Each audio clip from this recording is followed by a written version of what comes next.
Just when you thought that Joker Folie at Deux couldn't sink any lower, its second weekend happens.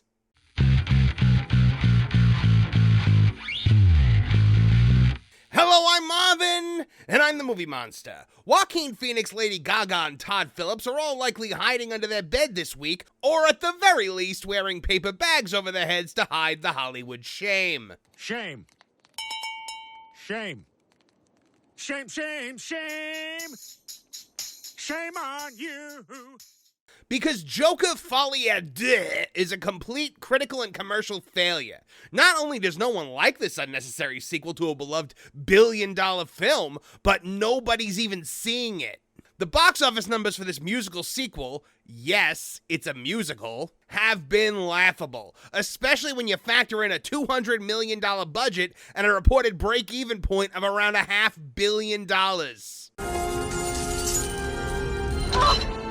Money.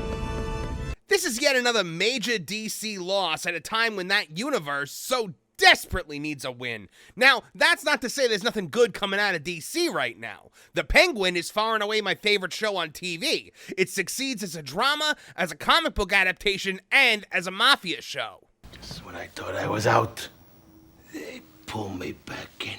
Meanwhile, Joker 2 fails as a compelling drama, a successor to the first film, and especially as a musical. Oof! The songs in this movie are just putrid. There's no actual need for them to exist, and they just go on and on after stopping the plot dead in its tracks. But I'm far from the only person saying that.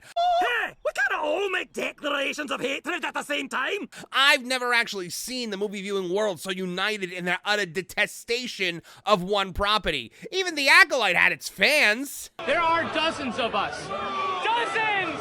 Still, there may have been some very misplaced hope among those at Warner Brothers that things would maybe, if not pick up, at least not completely fall apart in the second weekend. After all, some movies that underperformed initially end up making their budget back from a long run of respectable weekends strung together, chugging along like the little engine that could. Yeah, no such luck here. The little engine in question drove off into Clayton Ravine this weekend, with the Hollywood Access media taking off like Marty and the DeLorean to simp for the next doomed cause.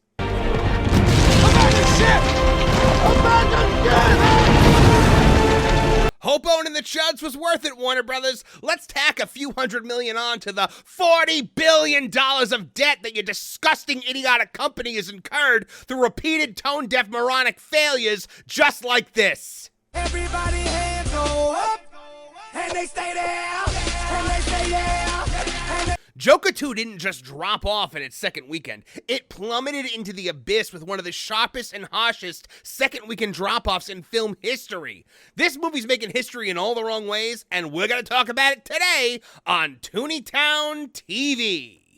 All right, we are talking about Joker Folie at Deux. Still, but I don't think we're talking about it for much longer, folks, because, my God, this is not long for the theatrical world. This article from That Park Place from John F. Trent, the editor-in-chief over there, says, Joker Folie at Deux sees massive 81% decline in box office grosses in second weekend. Analysts predict massive $150 to $200 million loss. Now, this is for a company, Warner Brothers, that is currently $40 billion in debt. This is the last thing that they needed right now. A spectacular bomb of epic proportion that was that happened solely due to inadequacy of those involved. Ego. I mean, mostly ego. It was a lot of ego going on, flying around there. It was Todd Phillips and Joaquin Phoenix with their heads buried so far up their butts. It was like an ostrich in the middle of the desert. Fools! Idiots! Imbeciles! Todd Phillips, Joaquin Phoenix, and Lady Gaga, who, by the way, gets no blame for any of this because she just showed up and did her job, and she actually did her job pretty well. Their Folie à Deux saw the film's second weekend at the box office plunge 81%. When you actually look at the day one, like you look Friday to Friday, it's a 90% drop. On last Friday, that movie made $2.2 million in this country. That's insane. Nobody saw it. According to the numbers, Joker Folie grossed just $7 million in its second weekend, down 81% compared to its paltry opening weekend of $37.6 million, which is lower than Morbius, let the record show. Now, not only did the overall revenue decline by 81%, but per theater revenue also declined by over 81%. It also fell from $9,185 in its opening weekend to just $1,706 in its second weekend at the domestic box office. That's like a per theater revenue. In total, the film has grossed just $51.5 million domestically and another $113.7 million internationally for a global gross of $165.2 million. Now, that is on I should remind you, $200 million budget. Joaquin Phoenix and Todd Phillips alone netted $20 million each. Gaga got $12 million. So, I mean, a lot of expenses were going on here. But, I mean, the movie does not look expensive. It's not like they went crazy with, like, big action sequences or CGI. So I got to wonder once again, much like I wondered with The Acolyte, where the hell did all that money go? In comparison, the first film grossed $55.8 million in its second weekend and had grossed a total of $193.5 million domestically. The first Joker grossed more in its second weekend than Joker Folie Deux has done through 2 weekends at the domestic box office. That's insane. Given the massive drop-off in its second weekend, box office analyst OMB Reviews predicted this film has a good chance of not even being able to keep up with the likes of The Marvels, which was also a massive box office bomb from just the last year or two. He added, so we're talking here about one of the worst box office performances in quite a long time, and the only thing that's currently keeping the box office afloat for the movie is the international community. It's not even afloat, guys. So let's compare it to the disaster that was The Marvels. For comparison, The Marvels grossed $10.1 million in its second weekend at the domestic box office and has grossed a total of $64.9 million total. To emphasize OMB Review's prediction, Joker Folie is 20% behind The Marvels at the domestic box office. In fact, the second weekend performed over 30% worse than The Marvels. To put the cherry on top, so to speak, The Marvels only lasted 8 weeks in the domestic box office and only grossed a total of $84.5 million domestically and $115.2 million internationally for a global gross of $199.7 million. I don't think Joker's going to beat that. OMB Reviews also predicted that Joker Folie will not make any profit whatsoever. He explained that 81% drop-off is abysmal. The film is going to be well on its way out. I would say by the end of next weekend, it's going to get to less than $1 million a day by this week. That is something that stronger films are usually able to go about 4, 5, or 6 weeks before actually hitting, and that's not going to be the case for this movie. Now, when you look at the box office from this past weekend, you know what did the exact same numbers as Joker Folie? Beetlejuice. Well, how about that? Which is a movie out in its 6th weekend. And it did the same as the sequel to a $1 billion DC film in its second weekend. That's atrocious, and it gives Michael Keaton the distinction of being the only Batman to have ever successfully defeated the Joker twice. It's all there, black and white, clear as crystal. You get nothing. You lose. Good day, sir. OMB Reviews later crunched some numbers and noted that by a historical standard, the movie should gross between $236 million and $330 million, which would make it better than The Marvels, at least. However, he does not believe it will even achieve that, and even predicted it will lose between $150 and $200 million for the studio. He detailed, I would say that this chance becomes a shot breaker, but in the negative direction. I think it's going to make a lot less as it continues to stay out there. Even in a best case scenario, though, of $236 to $330 million, that's a really best case scenario. We're still talking about losses of well over $100 million, and that's using a 2.5 multiplier. So that means we're talking realistically losses of well over $150 million for this movie, probably close to $150 to $200 million in financial losses, if not more. This has got to spell serious doom for Warner Brothers.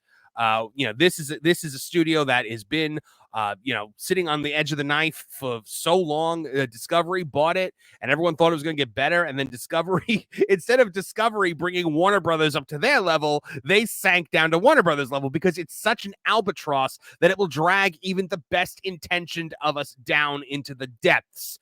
Pay attention, James Gunn, because that's your future. So what do you guys think? Did you see Joker Folie? Do you think that it's going to actually hit $200 million? Sound off in the comments below and let me know. To be a fly on the wall of Warner Brothers. Honestly, that doesn't sound that bad. I'm sure WB Studios is a great place for flies because everything that takes place within that house of horrors is garbage and crap. That sounds like a Fat Albert joke.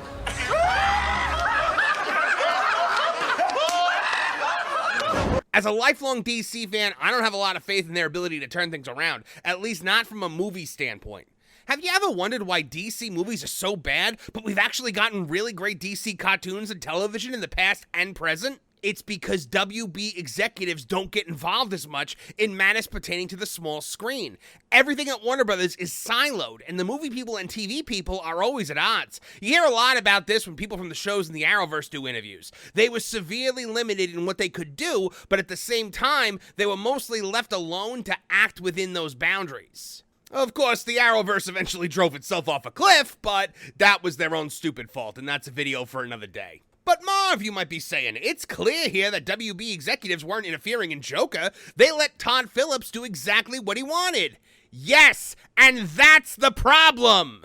Like I said in my Joker 2 review, Warner Brothers does this constantly with DC films. They don't know what to do with this universe, so they throw money and power at anyone they think does. It's ended disastrously time and time again. Most notably, they gave Zack Snyder the ability to completely destroy DC and then tried to wrestle control back from him, and we ended up with films that buried the world's greatest superheroes.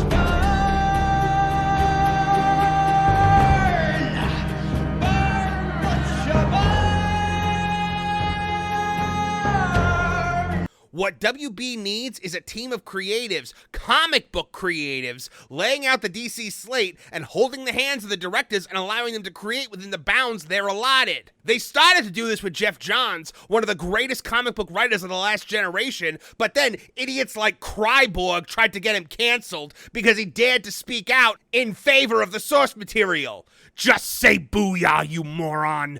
This was what Marvel Studios did to such great success with the Infinity Saga. You had creatives like Jon Favreau, Joss Whedon, and the Russo brothers laying everything out. The directors were given their marching orders, and their films made billions while Kevin Feige took all the credit. Sure, a lot of directors complained, but you know who didn't? The fans! And that's who matters here! The target audience! That's who you're designing content for! Fan satisfaction and profitability matter more than your artistic vision. Miss me with your sensitive artiste takes on things I love, and just give me the things that I love! Of course, Marvel went off the deep end, deciding that the audience had to be replaced, but that's, again, another video for another day. Or several. Now, DC has the chance to do this with James Gunn, but honestly, he's another Hollywood elite who's probably going to screw it all up. I hope I'm wrong. I'll eat that crow all day long as it's included on the carnivore diet, but it's Warner Brothers, so I can't dare hope to hope anymore. Olsen, help me up onto his casket so I can dance on it! Thanks for watching, and a huge thanks to our Tooneytown TV channel members. You guys help keep the lights on, and for that, you get exclusive content like Kevin and Paolo's Rants, Marv's Theme Park Breakdown, and our members-only live stream on Fridays at 2 p.m. EST. So if you're not a Tooneytown TV channel member, consider joining today. Oh, and make sure you check it out, Tooney Talk TV, on Thursday nights at 8 p.m. It's a live stream pop culture podcast where you can interact with me directly and make your voice heard as a part of the Tooneytown community. If you liked what you saw here today, please like, share, and subscribe. Click the bell icon to get notified of new videos as they drop. From all of us here at the Tooneytown channels, I'm Marvin the Movie Monster. Now get out of here!